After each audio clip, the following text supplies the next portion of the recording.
ఒరే అన్వేష్గా, నువ్వు దేశాల మీద తిరిగే దేశ దిమ్మర్లాగా తిరుగుతా నువ్వు ఇండియా గురించి అంత నీచంగా మాట్లాడతావరా? ఇండియాలో ఉన్న మగాళ్ళ గురించి, ఆడవాళ్ళ గురించి. అరే, పురాణాలకు ఎందుకురా నీ బతుక్కి పురాణాలని ఎంచే అంత సీన్ ఉందా నీకు?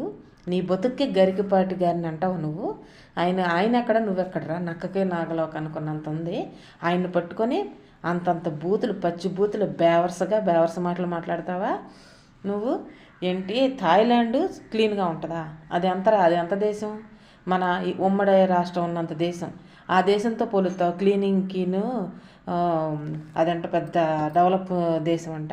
నీ మొహానికి అసలు చదువుకున్నావా నువ్వు? టెలిఫోన్ బూత్లో అక్కడ ఇక్కడ పని చేసుకొని ఉండే నా కొడుక్కి నీకు ఇంత యూట్యూబర్లు ఇవన్నీ పెరిగేసరికి, యూట్యూబ్లో నీకు సబ్స్క్రైబర్లు పెరిగేసరికి నీ కళ్ళు నెత్తికొచ్చి పచ్చి బూతులు మాట్లాడి బేవర్సి. వీడికి అందరూ దయచేసి అన్సబ్స్క్రైబ్ చేసుకోండి. వీడు ఎక్కడి నుంచి వచ్చాడో అక్కడికి వెళ్ళాల్సిందే. ఇలాంటి నడమంత్రపు సిరిని చూసి, నడమంత్రపు మాటలు, ఆడదాన్ని మగవాడిని మన దేశం గురించి మాట్లాడినాక వీడికి మనం ఇంకా పెంచి పోషించేది ఏంటండి? వీడికి వాల్యూ ఇచ్చేది ఏంటి మనం? వీడు ఎంత మాట పడితే అసలు ఆ పుచ్చకాయ ఏంటి, ఆ కీరదోసకాయ ఏంటి, ఆడి దినం ఏంటి, ఆడి బొంద ఏంటి, ఆడి దేవసం చేయడానికి. ఆడ అసలు భూమికే చాలా చాలా చాలా చాలా ఎక్కువ, భూమికి బరువాడు. అలాంటి వాడిని అసలు ఉంచకూడదు. భగవంతుడు ఆడిని ఈ 2026లో అంట అందరి సంగతి చూస్తాడంట, ఆడిదేనంట. ఆడి బతుకు 2026లో మట్టానికి పడిపోవాలి. అది మన చేతుల్లో, సబ్స్క్రైబ్ చేసుకున్న వాళ్ళ చేతుల్లో ఉంది. అసలు నేను ఫస్ట్ నుంచి కొంతమంది మిమ్మల్ని లైక్ చేశాను, మీరు అంటే ఇష్టపడ్డాను, అది అంట.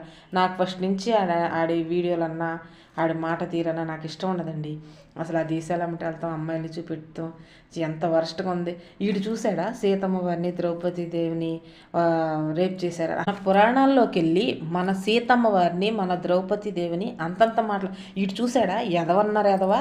వీడు చూశాడా అలా రేప్ చేసినట్టు?